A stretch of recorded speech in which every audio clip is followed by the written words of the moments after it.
Do Muslims have many sects? I would like to explain this one in 11 points. Muslims have no sects. In Islam, there are two major schools of thoughts, Shia and the Sunni. Both have many things in common. They follow the same book, the Quran. They follow the same Prophet, Muhammad sallallahu alaihi wasallam. Both offer Salah 5 times a day. Both fast in the month of Ramadan. They both go for Umrah and Hajj and pilgrimage to Makkah.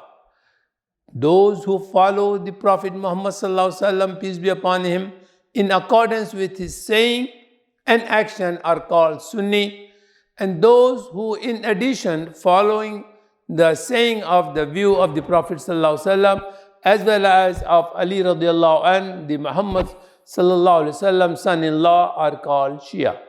Shia means a partisan party of Ali, and it started more as a political party to help Ali radiallahu anh in his conflict with his political adversaries.